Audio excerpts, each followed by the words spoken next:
Okay. And we're live. Hello. Hello, I'm Teresa, I'm Liz. We and we're gonna die mad. Yes, we are. Perhaps sooner rather than later, the Oh, way it's looking.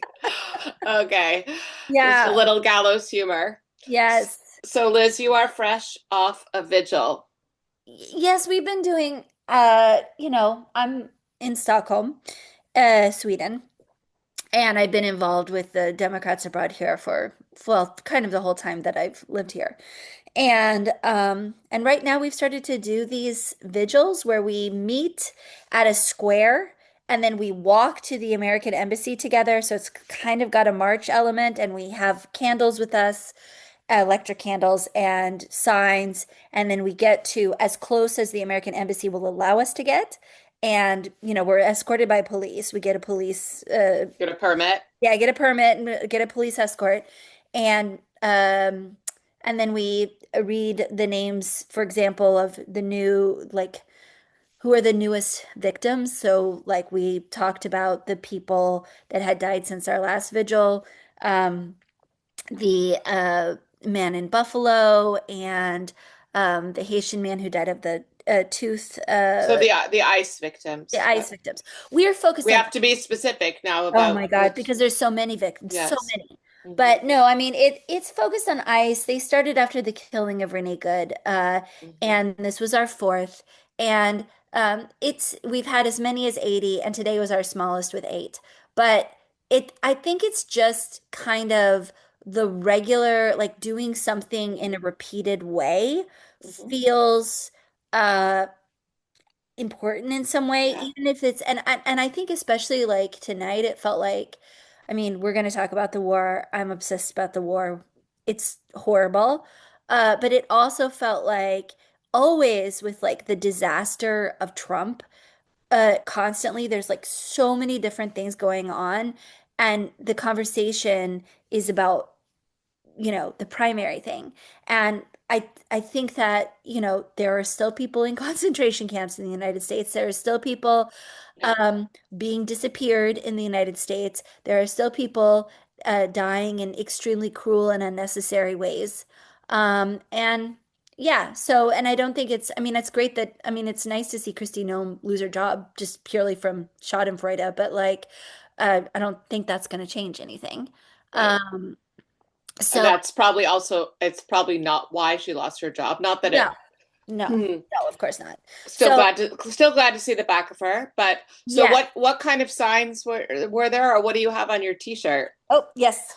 I have this was okay, so let me show you. It says, I can only look at Don't you don't you know? know, no No potlucks. potlucks for Fashion. fascists. I Yes, and love it. yes.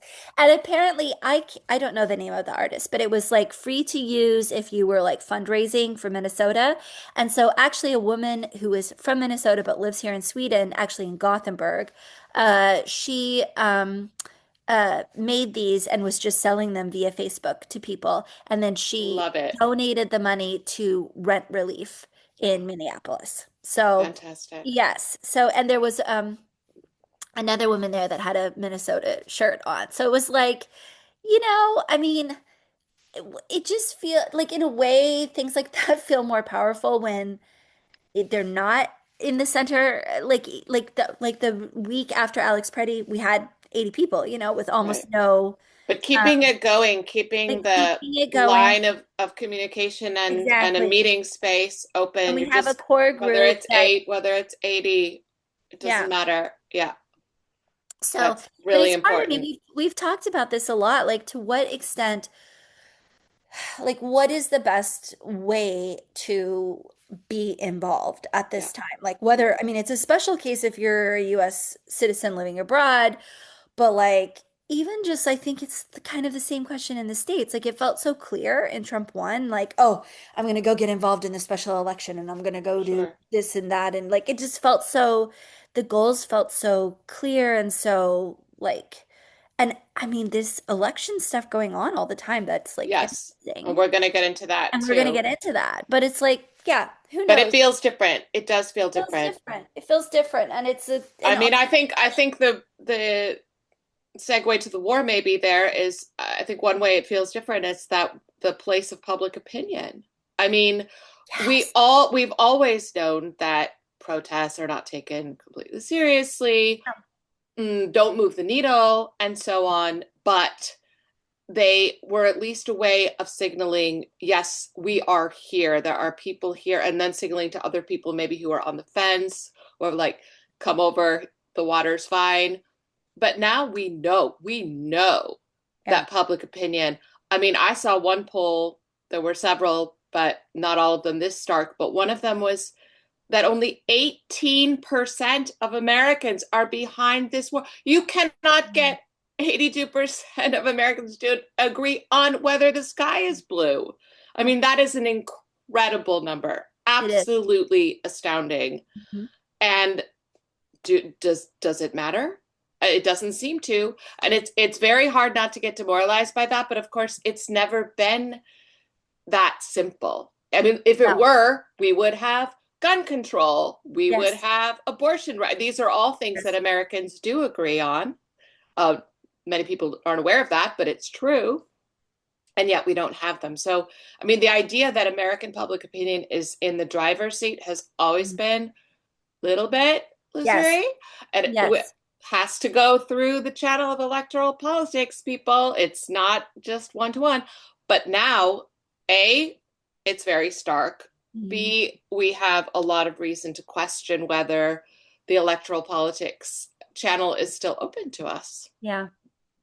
Yeah. And that's so, one theory of the war that we discussed a week ago before it started, we Mm. didn't know that it was War Eve when we Oh, talked last time, um, was that it will eventually be used in some way to um, justify some state of exception, or I don't know.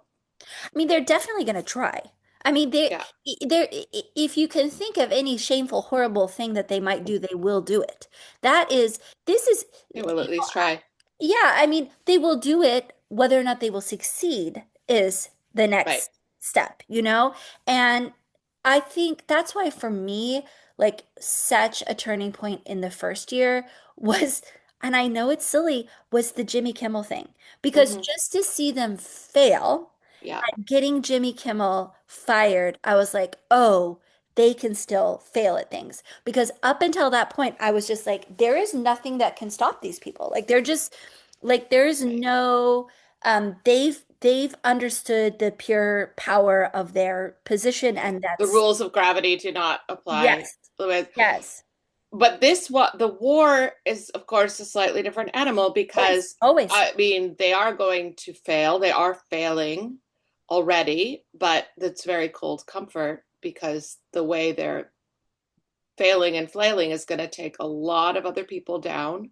First of all, that's the first depressing thing. And secondly, is they're not going to admit it. They're not going to, this is not a normal administration, which Oh, seems really obvious, but I think there are still a lot of people who don't, I mean, a lot of people who write for the New York Times apparently, who just don't want to believe that. And I do understand it's really, I'm giving the New York Times people probably too much credit, but for a lot of normal people, I think it's just about facing up to that is super scary, yeah. especially given the powerlessness that we just spoke to. Yeah. So, Well, we've always had the greatest disconnect between American power and the American people has always been foreign policy. yes. And that has been, I mean, it's a very radicalizing when you realize that. Just Mm-hmm. as those of us from the, Iraq War generation were completely radicalized by that, even though they technically had the numbers on their side with the Iraq Mm-hmm. War, I never understood it because I never knew anybody that was for the damn thing. But like I understood that they were polling people and getting 60, 70% or whatever. But there's so many other things that just have been have pulled terribly. But like the logic of empire, the logic of, global the global hegemon or whatever, like the logic has its own, it lives its own life. And I feel like actually to me, I'm so used to that with the United States that I'm just like, "Ugh, whatever." But it's feeling it within Europe that is very strange. Like seeing the way that like that Mark Rutte or whatever is talking about this war, or like, the way or Carney in Canada. Like honestly, that is more Jarring. yes. And I'm like, because I expect, I mean, you know, uh I absolutely hear you about expecting it from the US and also about Europe. Something to say about that as well. But I heard I was listening to a podcast today that talked about this issue of, is this more of the same? Is this just, Iraq part two, or is this a real rupture? And the answer is both, right? That always. the That's right. Um, and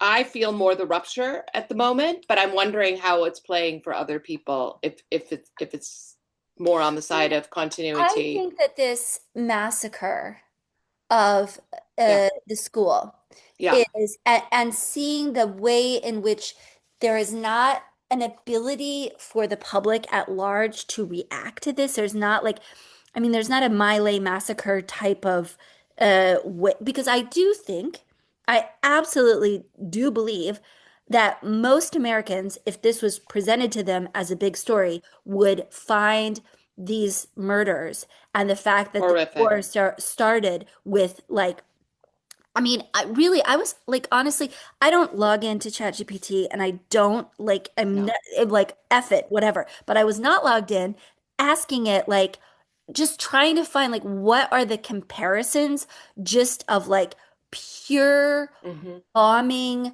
Like, I mean, there was like, there was like a wedding that was bombed that was like 40 people. Like, Right. and I'm just like, there are not a lot. And I've seen people on the left who I follow on Twitter who are very like the most cynical people imaginable about American politics being like, oh, the way that they're acting now is a rupture.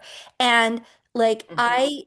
I guess that the thing is that for me, the way in which I'm not experiencing it as a rupture is that, as you know, my fear with Trump the night he was elected, when I had one of my first um, panic attacks and one of my only panic attacks in my life, where I thought I was going to die, and I felt This is Trump one. This is, yes, in the yeah. night of the 2016 election. Hmm.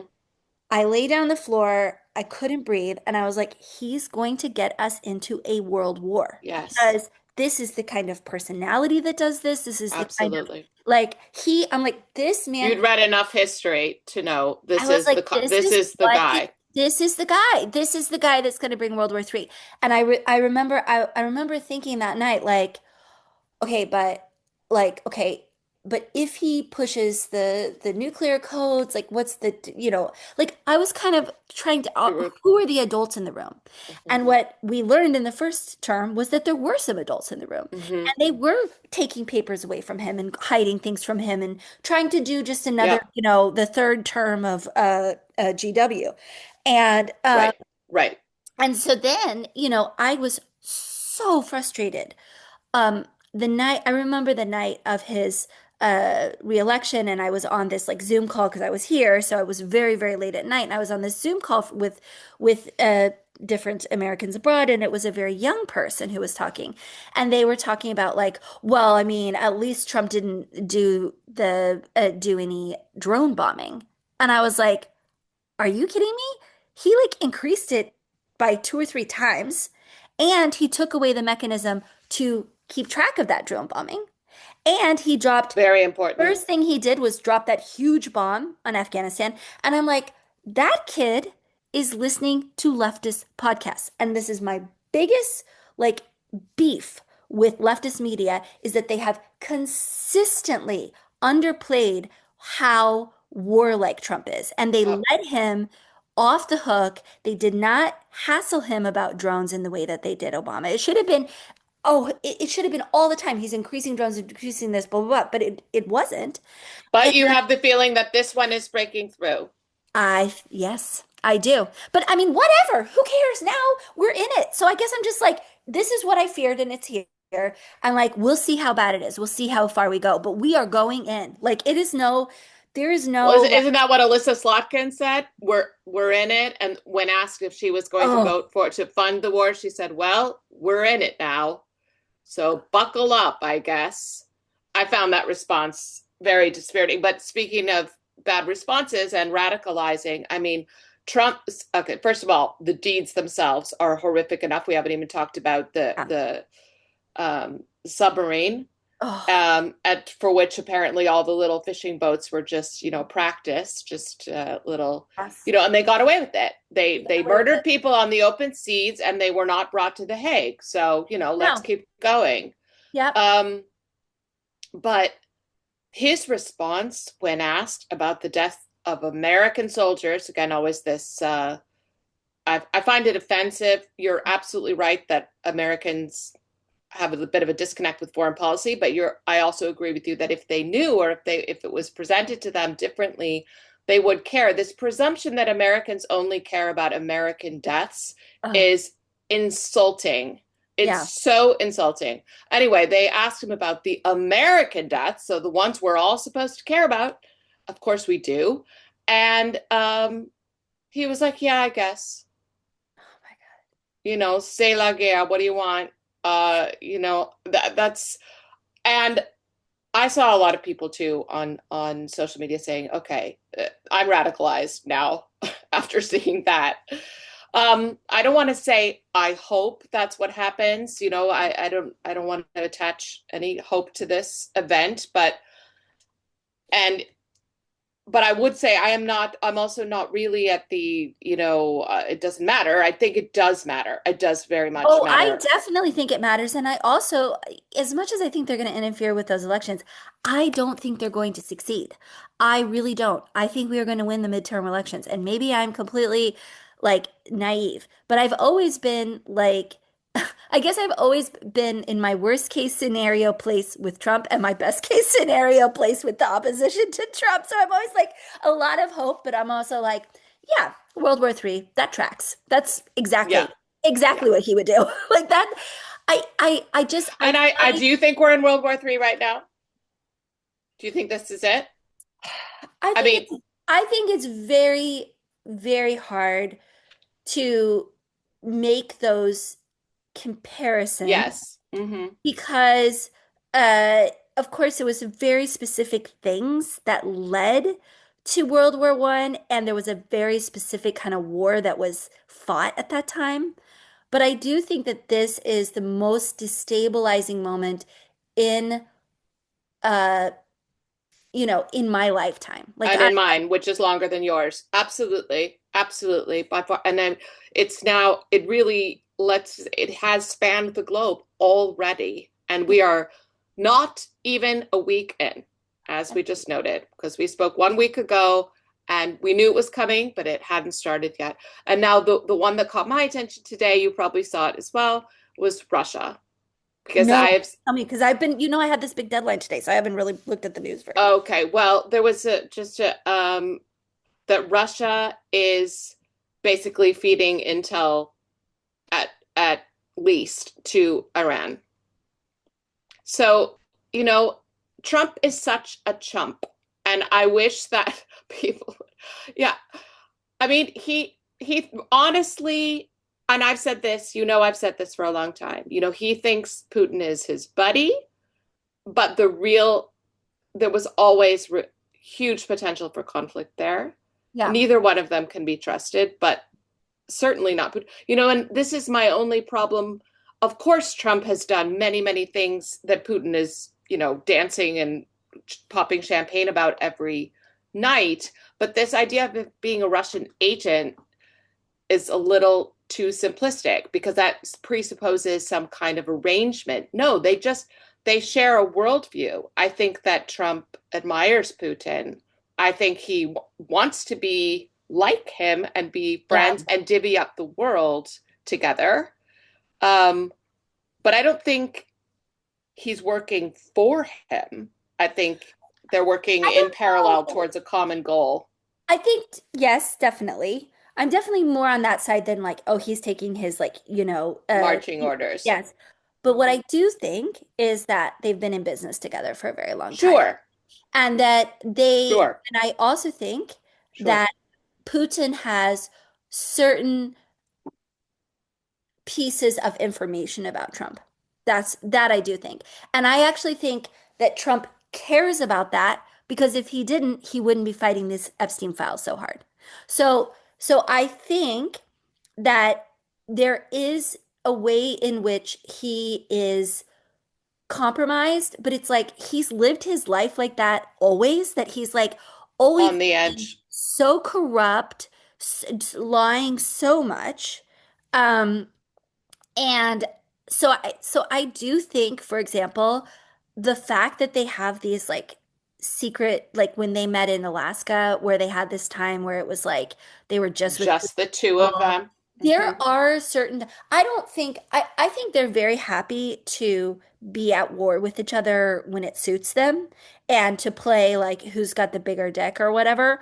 Uh, Putin, but like, the like there's some there's some way in which the connection between them is not, it's different than what his deal is with uh North Korea, Kim Jong-un, which is really purely he was just impressed with that guy in kind of the same way that he is with Mamdani, weirdly enough. So it's like I think with Putin That's so crazy. there is some shit. There is I some totally agree that there's some shit. I guess what I'm sort of saying is that it's it's just not the same Cold War shit. It's not Manchurian Candidate. That's all I'm saying. It's not no, being no, smart. it's not. It's I totally agree. There's a kind of a business relationship. Definitely, Putin is the alpha in this situation. Yes. Um, but that doesn't mean he recruited him as an agent, way back when and is now cashing in, which is, kind of a simplistic narrative that's sometimes told.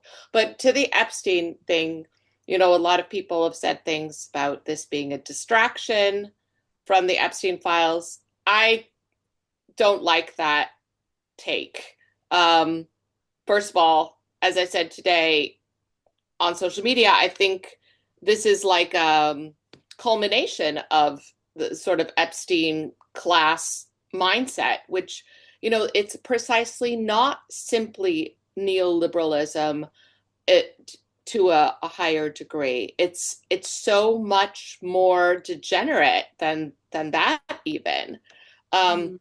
and it is rape culture in that he's obviously trampling all over everyone's human rights, um, but also forcing it down our throats, his own people's throats. As we said, he does not care what we think, what public opinion is. Um, and just the contempt for human life is the common thread Yeah. through Oh yeah. through everything. And contempt for anyone having a consciousness outside of his own consciousness. Like he's Absolutely. He has no theory of mind. He narcissist. does not really truly believe that other No, people exist. This no. has been something I've heard a lot. How can he not have thought about the fact that this will have a long tail? Because he doesn't think that other people exist. Yeah. He doesn't think they have free will. He doesn't think they can do things. I know that that's been a large part of the European shock Yeah. and awe. Um, yeah, and that has been. Are you surprised by the European response? I mean, it's more like my feeling has been that what was it? It's sort of like to me the Bush years felt tragic and Yes. these feel comic. Like it's the word First time is it's like tragedy. yeah. And it's like the it's like death of Stalin all day fucking long. It's just that Absolutely. And, you or and Veep, which I think was the same guy, yes. same director. Yes. Yeah. And it's I just think like uh I I get really sad at the human cost and when I am not looking at him. But whenever he comes into my view, I'm just like, that's how it is. It's like he's proving the true, like he's proving the true power of shamelessness to just truly not Absolutely. able He to took that 18th move. century document and just shit all Yes. over it. He just Yes. does not care. No beliefs outside of his belief in No himself. honor, no shame. Nothing. Nothing. It's just pure narcissistic ego. And he's surrounded himself with that and with people that either believe nothing or believe the scariest version of religious fanaticism imaginable. And Right? Which is unfortunately very compatible with that narcissism, bizarrely. But I guess, I mean, it's he's a kind of god or God's representative on earth. I saw a clever comment today, somebody saying that they're trying to, when they talk to especially men about this, they try to speak in terms of honor and dishonor, because in a lot of kind of masculinist macho cultures that is a thing. And obviously the flip side of that is precisely shame. You are either honored or dishonored. So that doesn't speak to Trump, but it should. That's been, I think that's also something people have really struggled with, is how can all of these macho men debase themselves yeah, before Trump? But it's really not that mysterious. no. No, I mean, these are, you know exactly who these men are. These are like the kind of men that you do not want to end up on a date with. And if you do, watch your drink. You know, it's rape culture. Absolutely. Like you said, they are, this is what this is what has brought them all together. It's a club of rapists. It's crazy. And like the ones that aren't literally, have a mindset of domination that is indistinguishable. I just think like, I mean, ultimately, the limits of this is that these people are not very smart. And you see it with something like, he's beating his chest about this, like, uh, taking Greenland, or as he sometimes calls it, Iceland. And all it took was a little sail off on the, this is not the neocons. The neocons No. were smart and they were fanatics and they had a horrible, weird ass ideology that I hated with every fiber of my being. Yes. But uh, when their war fell apart, it took a while. And like, it was like these were people who had, they had, these were people with experience. Pete Hegseth is, he, Pete Hegseth doesn't know what the F he is doing. None of these people know what the F they're doing. And I also think, and That's very cold comfort. yes, and but the thing is that they are easily manipulated because they're so dumb. And obviously Netanyahu saw this is my moment to get the war in that I wanted for 40 years, which he has said himself he wanted for 40 years, which he said this week, and which Marco Rubio and everybody else has said. He's had his eyes on the prize. He knew what his moment was, and it was so clear when he worked so hard to get Trump elected that this would be what he would go for because he couldn't, as much as Biden would let Netanyahu do whatever he wanted and He would wasn't going to do support. this. He He wasn't wasn't going going to to. do this. And almost no American president would do this. And because it's so obvious, I mean, it's going to be, this is going to be bad for the economy. It's going to be bad for his It's already political. It's, started. it's all, it's just, there's no upside. Not even There's George Bush, no not upside. even George Bush and like Cheney did this. Not even them. I'm like, so No, they had the common decency to lie to us yeah. and try and sell it. Well, you said 40 years. The number, strangely, this is a very minor point, but I think the number they were throwing around was 47, which they love that number. Like, 47th president, Were they saying that? 47 days to train That ICE was what they were agents. throwing away? I believe so. I'd have to, Yeah, that's the number I have. weeks. It is a Weeks. cult. Yeah. And And it's like again, several cults coming together to, yes. oh, Yes. So, I gross. mean, very briefly, we don't have to develop this, but, Pete Hegseth, I mean, this is, we were already at the bottom of the barrel. Now we've got, Kristi Noem losing her job finally. Now we're going below ground, to scrape up, just earthworms. Um, and I do think it's interesting. I just disclaimer, I don't feel sorry for her in any way, shape, or form, but it is interesting to me that it's the women going first that are being thrown under the bus first. I think Pam Bondi might be next. And I do think there's a gender aspect in Oh, that.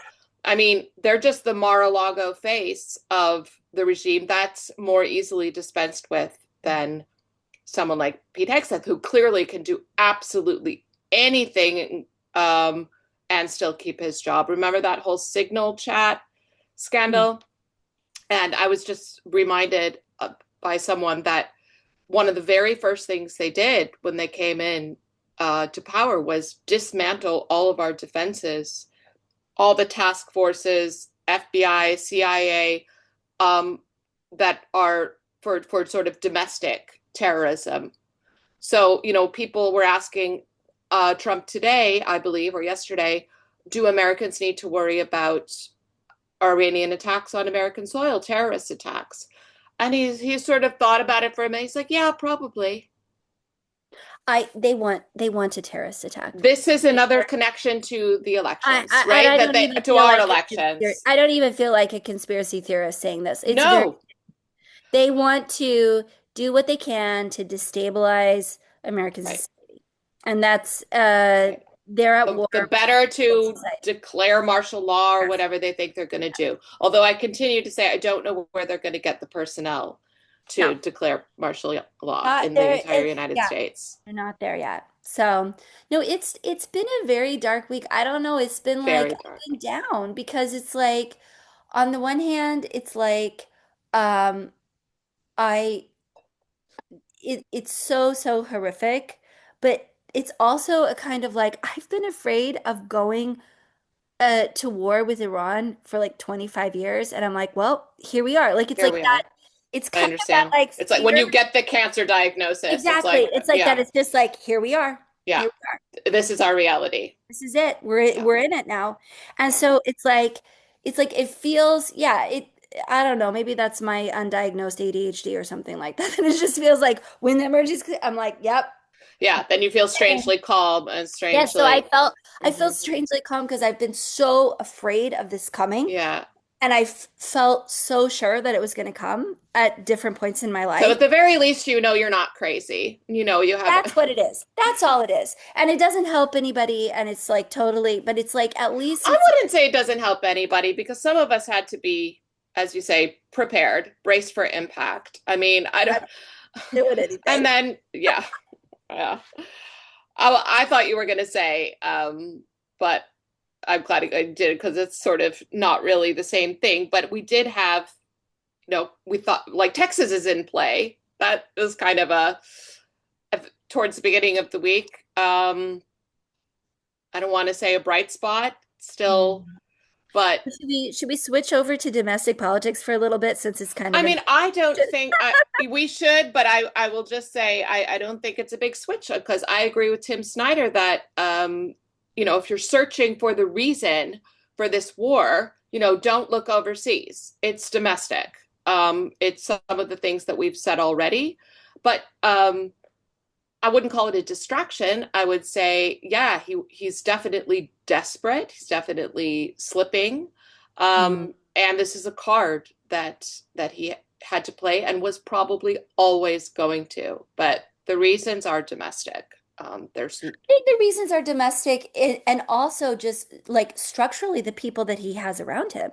Like, Mhm. this Witkoff or what, I mean, he has, this is what happens when you stack your uh, administration with very, very stupid people. And I just like these are they get played and manipulated by everyone around them.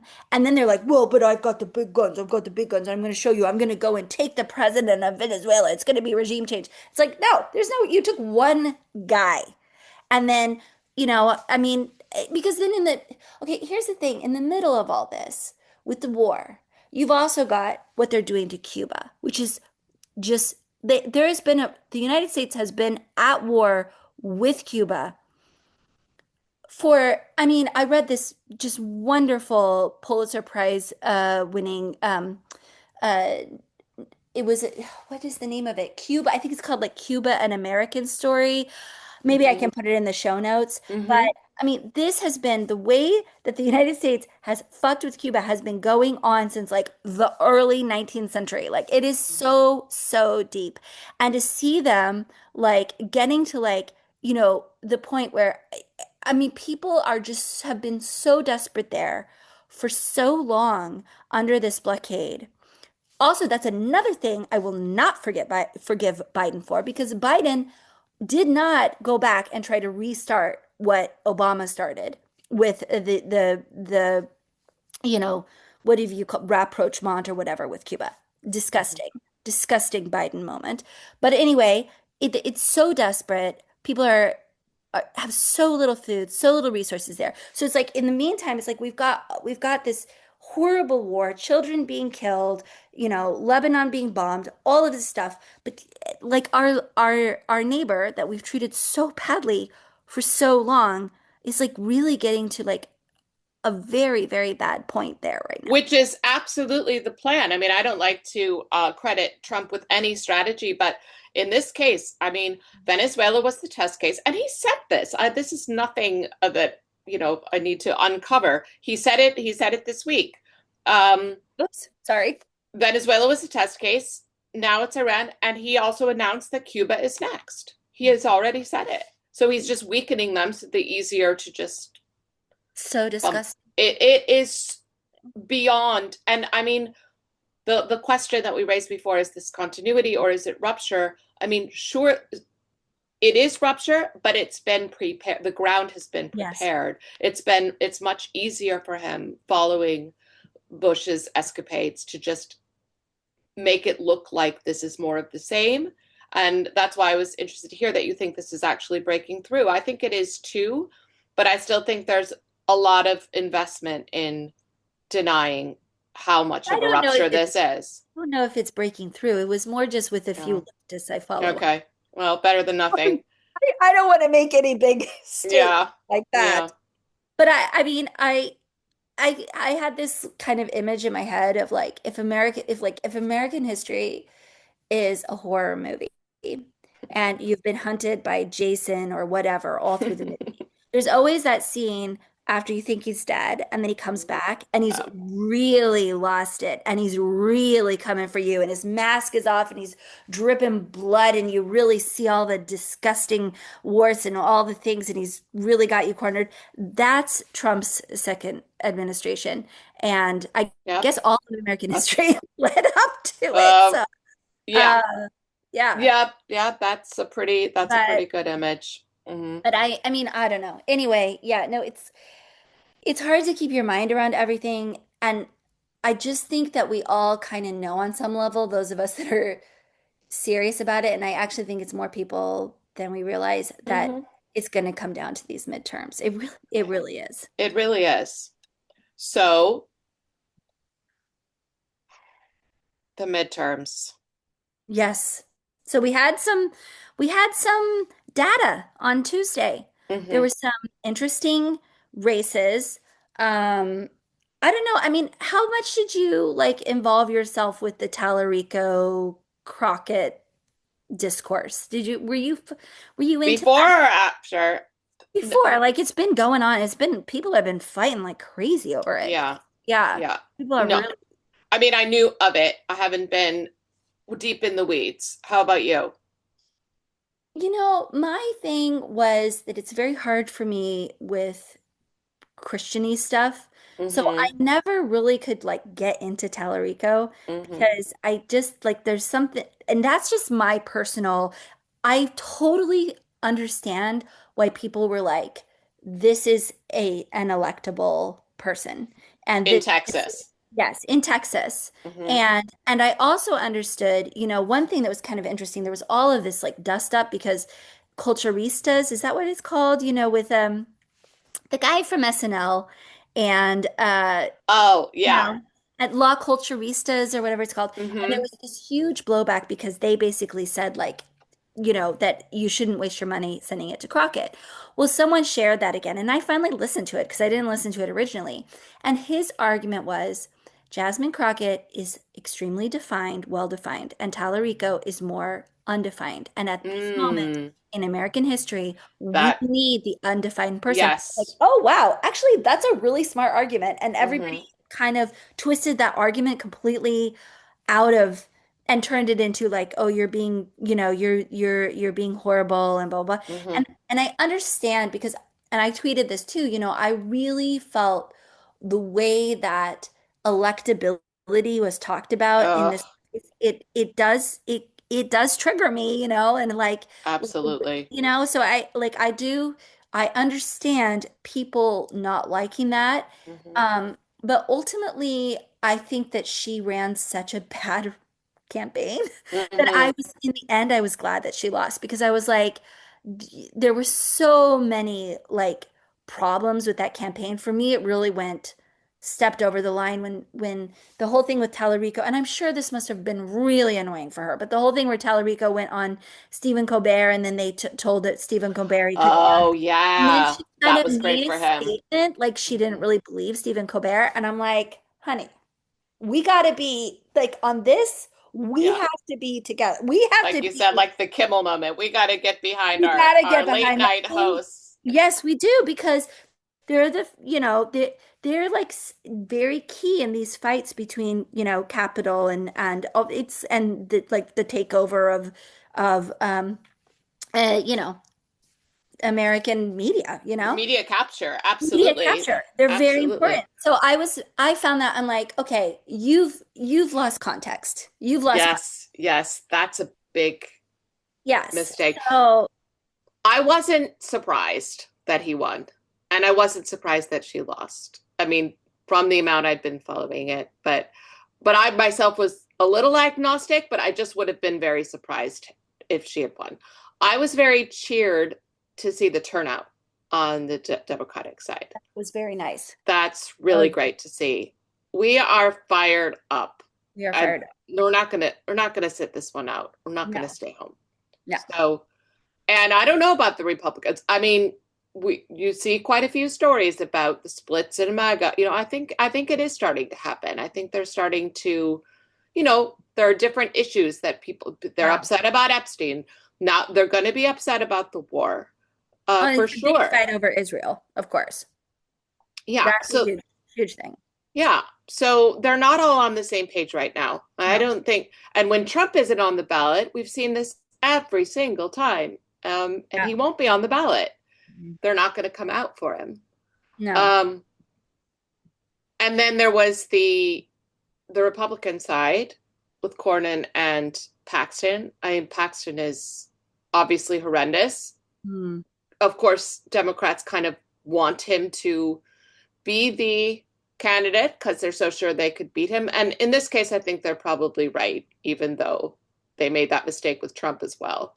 But in this case, I think they're probably right. But I don't think he will be the candidate. I think it will be I Cornyn. don't think so either. I think they'll get it together, but I mean, what Mm-hmm. do I know? I mean, Right. What do we know? I can't read those people. They're a mystery to me. I mean, like the whole thing that they took the time to get Dan Crenshaw out of his Yeah. seat.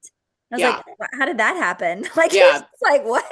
I That don't came know. out of left field. Yeah, so I mean, I don't have my finger on the pulse with those people. But I mean, I thought that it was very interesting this By race. those people, you mean Texans, right? Just to be clear. You mean Texans I mean or, Republicans. oh, you mean Republicans. Okay. It's like, Who knows what I they're don't going to know do? what they're up to. I don't understand them. I Mhm. cannot follow the logic. But Right. But no, but I found it very interesting this race. What's it, North Carolina, uh, North Hmm. Carolina's fourth, or however you say it, Hmm. because that was, a pretty like progressive on many issues. I think member of the Progressive Caucus even, Hmm. who came within 1,000 votes of losing her Yeah. seat because of her relationship with APAC and her votes for, arming Israel. Hmm. And I think that um, that is, as you know, like super important to me. I absolutely think that the moral incongruity between supporting a genocide in Gaza and then asking people to stop a fascist monster as the good guys broke us. And we cannot, I don't think that the party can move forward without some kind of reckoning on this. Hmm. And so every time I see something like it heartens me, as I totally believe that Mom Donnie's win was about that. I believe that Kamala's loss was Yeah. about that. As I've told you, you've heard about this Yeah. ad Yeah. No, but ad nauseum. But I was very, I know there were people that were disappointed because it was whenever it's close like that, and then there were people like, well, why didn't AOC do this and that? And I'm like, okay, this woman got into the race. Alam, I can't think of her. Is it Nita Alam? She got in like 3 months ago or something. hmm. And she she got within 1,000. Like, and of course, right away, and this is that thing, you've got to keep them scared. You've got to keep these Democrats scared because then, of course, right away, she's like, I'm going to make sure that we're not going to arm Israel, blah, blah, blah. She puts out a statement right away. I can't think of Fouché, I think is the name of the woman who, Valerie Fouché. Hmm. So, I think I'm very, very interested in these primaries. I think they're very, very important. Hmm.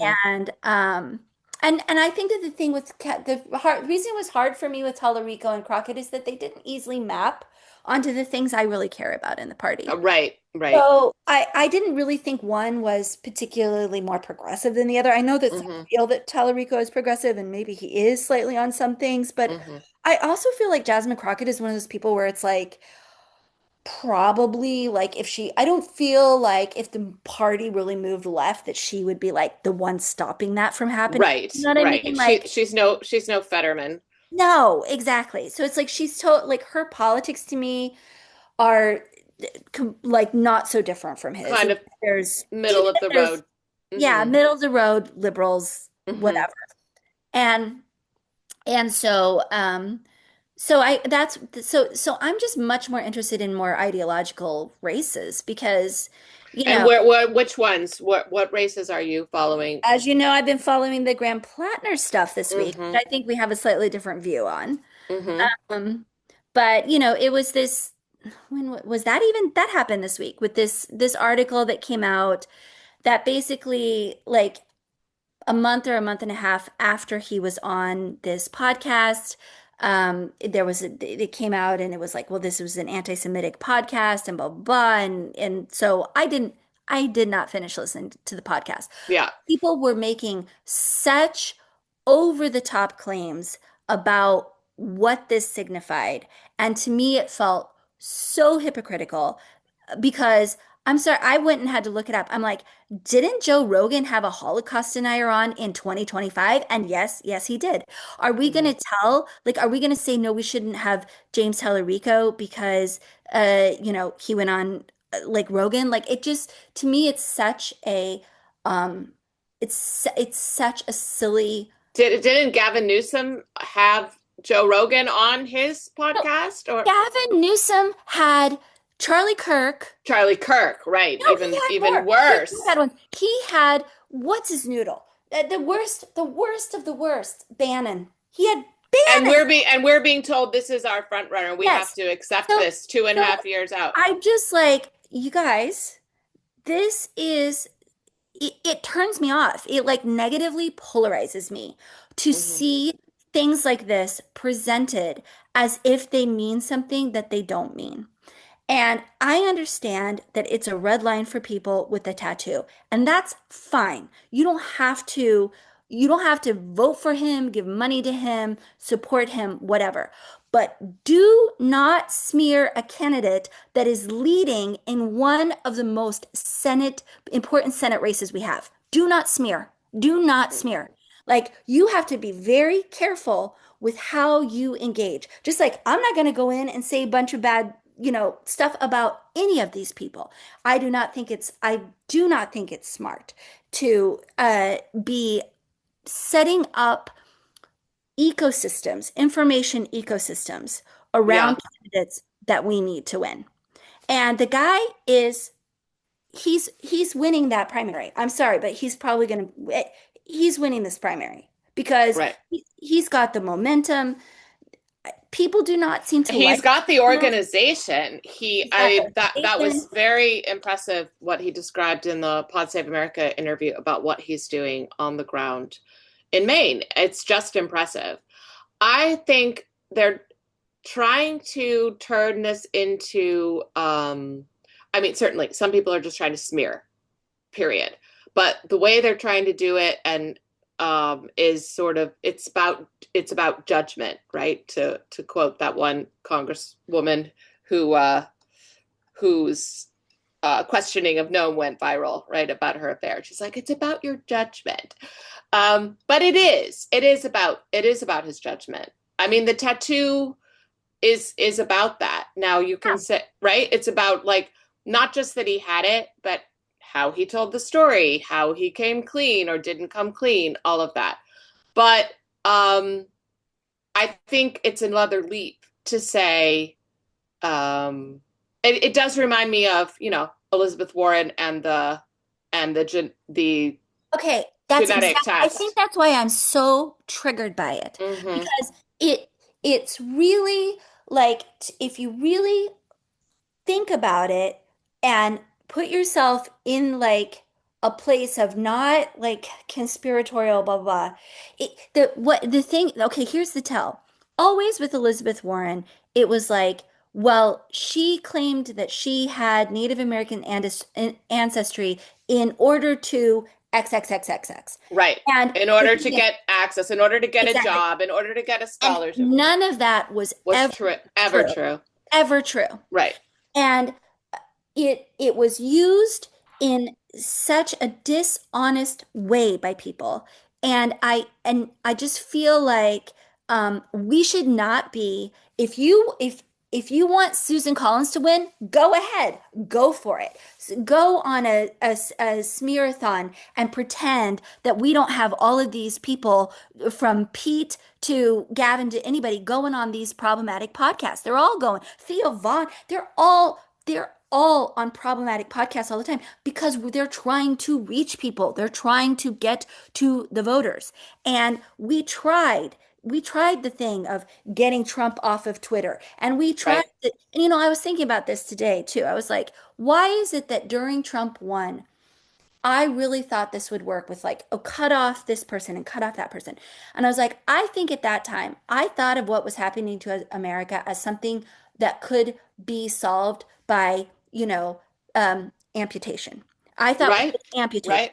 And now Right. I feel like we have got to send the strongest drugs possible into Yeah. every cell of the body. Now we have to do chemo. Yes, now Yeah. we've got to get that stuff everywhere. And I so I really don't like this framing of it. And I'm going to say last thing, he has been the best communicator Yeah. among Democrats against this war. And the people that are And he's a vet. yes, and the people He has these are the kinds of people we say we want. But yes, then when they step up, that I no. somebody I was talking to this week said he says all the right things. He's a bit unpolished. And I thought, yeah, that sums it up very well. And let's not kid ourselves, the not polishing is a big part of it for some people. And I think your metaphor of also sort of cutting off or sealing off versus spreading everywhere is really important because that's part of what's going on is that we want to control sort of our image, right? Yeah.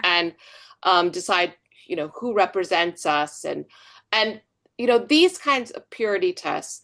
But we couldn't have a so-called litmus test on things like abortion, but we can have these kinds of, well, that's a bridge too Oh my far. God. Yeah.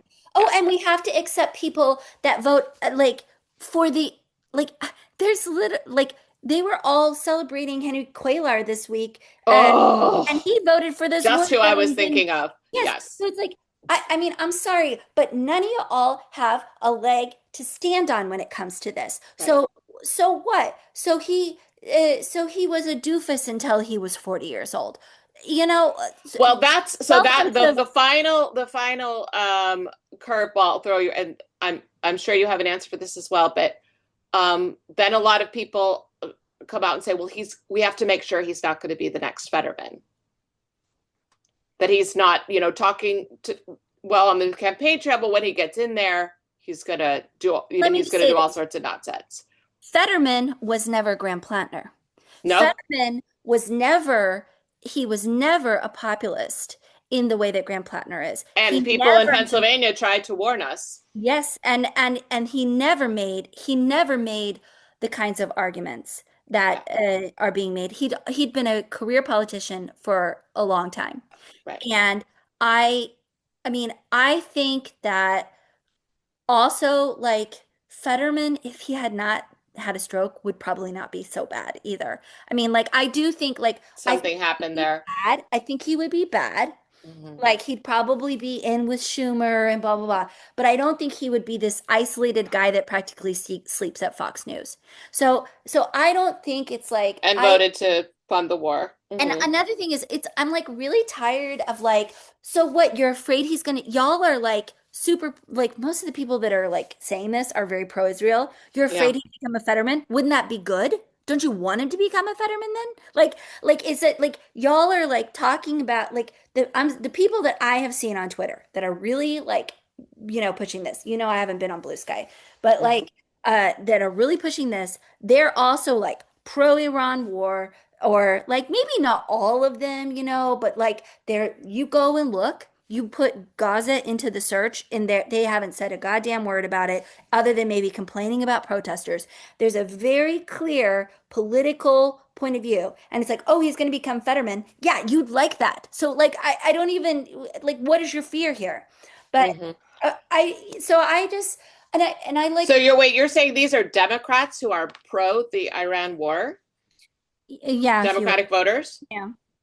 Yeah. I mean, So they're how do these you think are the war is going to play out on that level? I mean, we talked about fears about it affecting the election procedures, but do you think that's something that could really split the party and weaken us going into the No, I midterms? think No. this is a very tiny subculture of people Mm-hmm. and who probably get paid to say what they do on Mm-hmm. Twitter or if not or monetize in some way.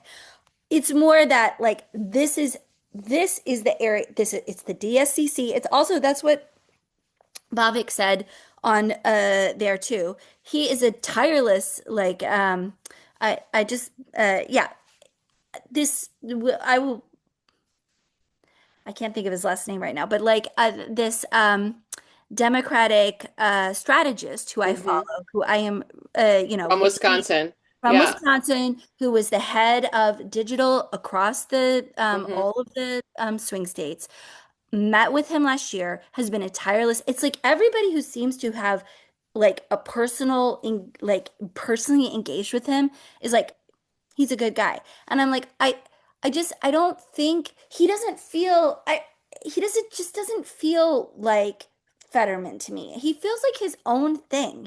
Yeah. He's his own thing. And to me, the person that he reminds me of, um, is, and I'm gonna blank on his name now, but it's like that, back in the 30s, there was that mercenary. Well, he became a mercenary, but he had been in the Marines and he became like basically a huge anti-war, um, like, do you know who I'm talking about? No, but Oh my interesting. gosh, can we take two seconds and I'll because Sure. I really want to look it up. I mean, we can do Yeah. whatever we want on our podcast, but That's right. it's Jonathan Katz wrote a book about him, um, Oh. and hi and this is the guy By the that trajectory tracks because Plattner was a exactly Marine, and right? A Marine exactly who and is now anti-war. oh And no, he said on I think on one of the podcasts, he said he's not a pacifist, but he is anti-war, yes, and this is having experienced it himself. I'm gonna look this up because let me see. I mean, so yeah, let's talk. I mean, the basic threat. Yeah, go ahead and look it up. But while Okay, you're doing that, so it is Gangsters of Capitalism is the name of the mhm, book, which I started reading sounds but good. did not finish. And it's Mhm. about this Marine who basically he was involved with like all of the early imperialist wars between like the Spanish American War going up to the 1930s. And by the end of it, he was so radicalized that he became this big, Yeah. peace activist. And he ended up also being very key in like stopping this, like they call it the business plot, where these businessmen were going to try to coup FDR. It's Mm-hmm. yeah, and this guy, and that's why, but it's like loading very slow on my phone because I really want to get the name of this guy. Um, Dang it. But anyway, it's just not coming, is it? Well, anyway, so I've said like yeah, I'm And you very also menopausal. I can't you I never was good at remembering names you anyway. think he can beat Susan Collins though, also. I think that the polling shows him actually much more comfortably beating her by like or he's not comfortably beating her, but he's much more comfortably Than the uh, Janet Mills head to yes, now head. Janet Mills is here's the problem with Janet Mills. Janet Mills is exactly what everybody doesn't want from the Democratic Party right now. That's right. That's She's absolutely exactly right. what I'm sorry, but that's just the way it and this is is. the other thing. The reason that he's running, and this is the scuttlebutt I've read because I've been, interested in this, is that uh, it is local labor that was like, we do not want Yeah. Janet Mills. She Yeah. has been, That's right. And that was his answer on when asked yes, what and because she in some ways has been a good governor. But he said, "Yep, but she had no relation to labor, and I yeah, do." And yes, that's a pretty good answer. yes. Pretty important. So what other Senate races are we watching and hoping I for in mean, midterms? Michigan is interesting because I really, I don't know. I just can't. I mean, um, is it Abdul Saeed? Is that his name? I think Uh, so. and he definitely is the one that I'm politically the closest to. It seems like maybe McMorrow has the a little bit more, and she'd be fine. I'm sure she'd Yeah. be. I would prefer him by kind of a long shot because I find her a little. I don't know. There's something just too smooth by half about her whole way hmm of politically hmm triangulating. I don't like it. And I feel like he's just a much better choice.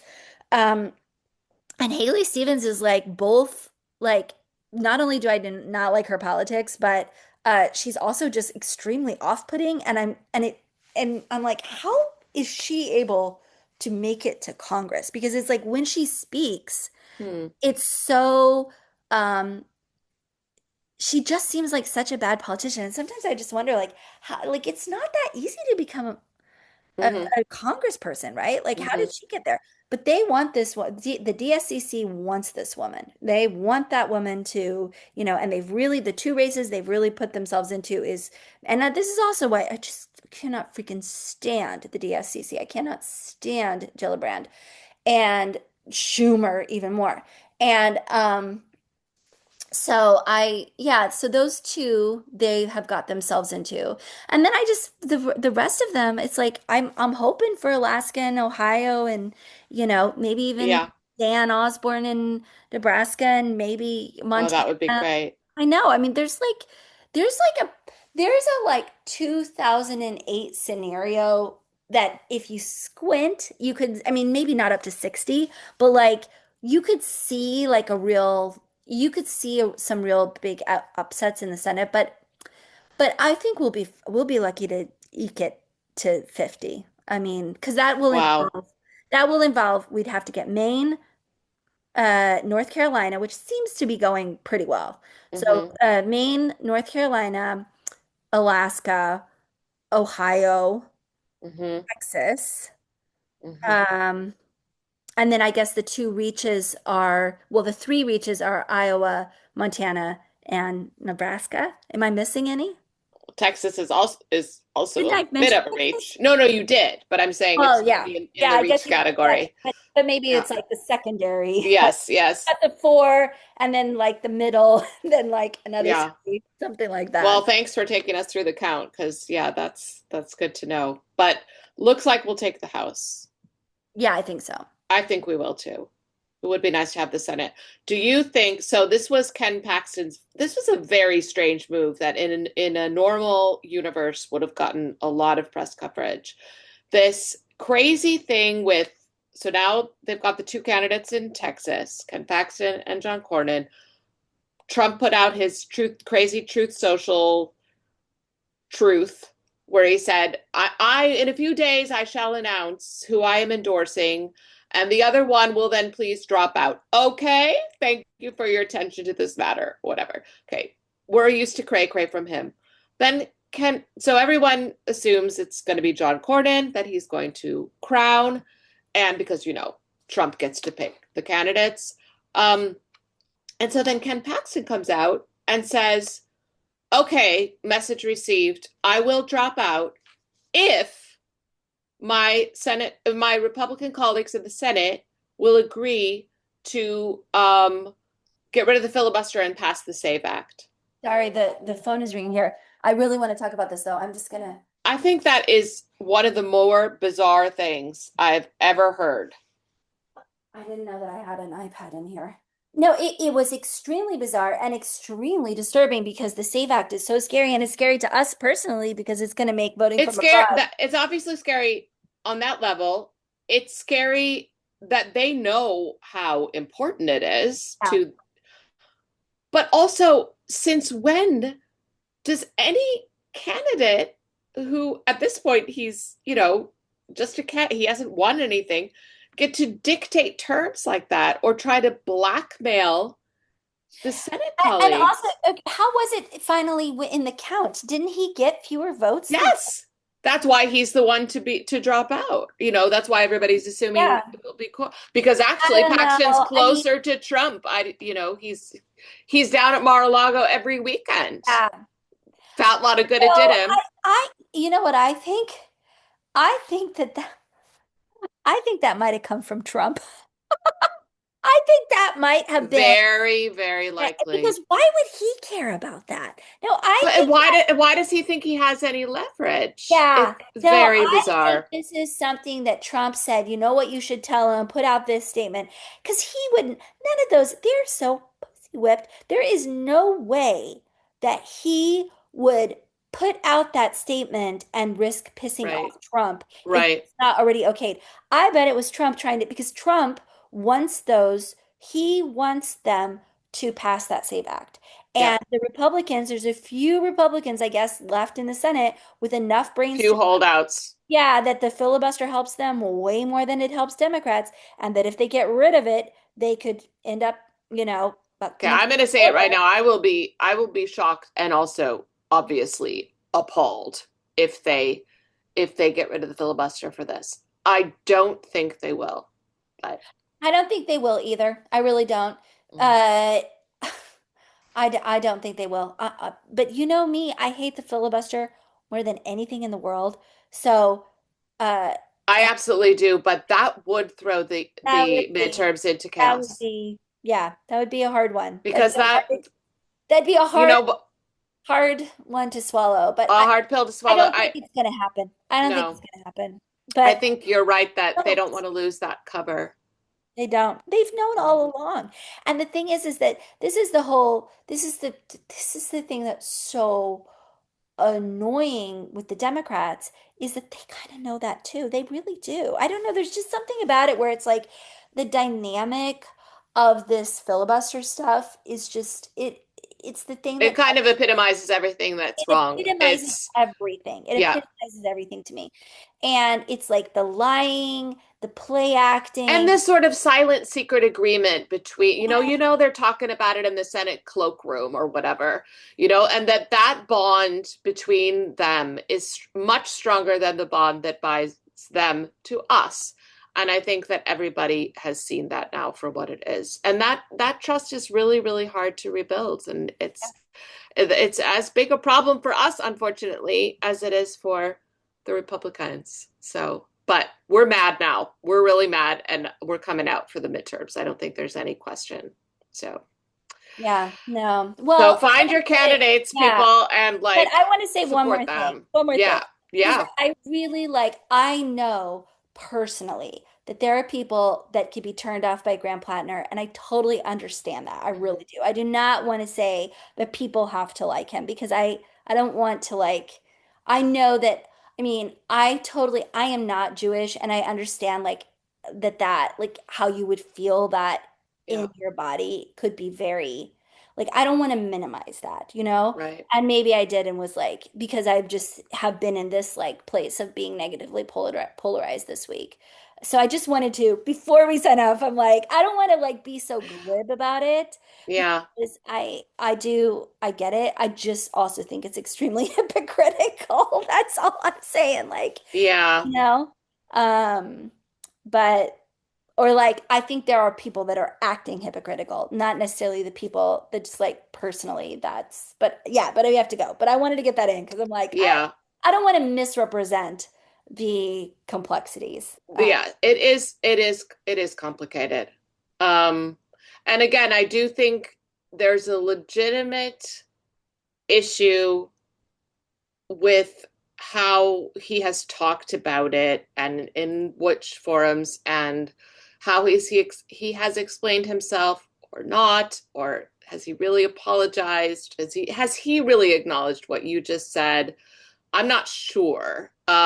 And that's not great. And I think, you know, there are different levels at which you can object to. I mean, sort of as you did from a place of understanding people for whom that's a real problem. Mhm. And then a lot of people, though, are already making the leap to, uh, well, Susan Collins is just going to make mincemeat out of him in the general I, on this. That part I don't find as convincing, I and don't.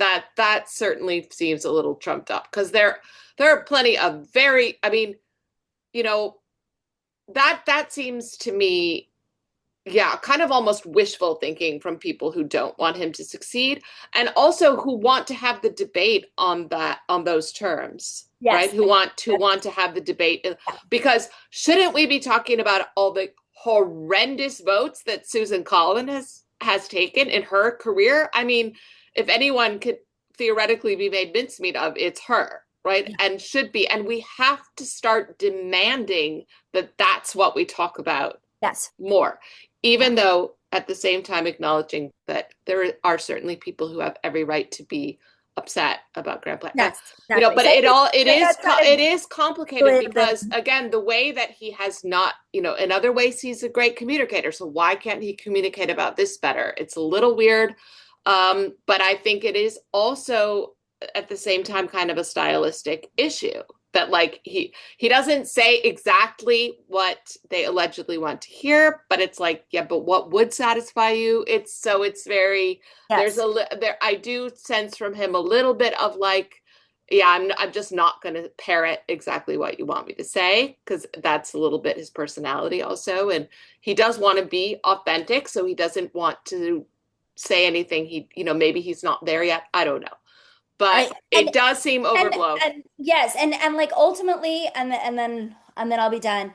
Ultimately, I think it's a very good thing to see politicians structurally and see them as who do they owe Yes. their favors Yes. to. And if he Mhm. gets in, the people he will owe will be labor and progressives. That will be who he owes. That's a And really, really excellent and important point. yeah. Yeah. So Yes. anyway, but we should, yeah. I'm sorry I took us back, but I didn't want to like No, I'm I not didn't sorry want you to took us back. misrepresent I don't the think I think complexity. it is a very interesting case. And Yes. I also really want that seat. and Yes. I really want someone who is structurally beholden to labor and progressives. Yes. Absolutely do. We need Yeah. we need that so badly. Somebody who goes, as you said, about Tallarico, who sort of goes the Mamdani and Bernie route. Yeah. Um, that's the lane, that Mamdani has like bulldozed for us, and we now want, he's laid down that track, and now we want people to run on that. Yeah.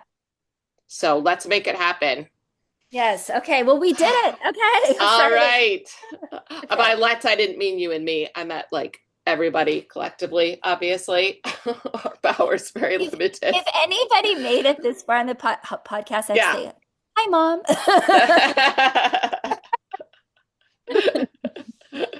I'll Okay. say hi to mine too. All right. Bye. Bye.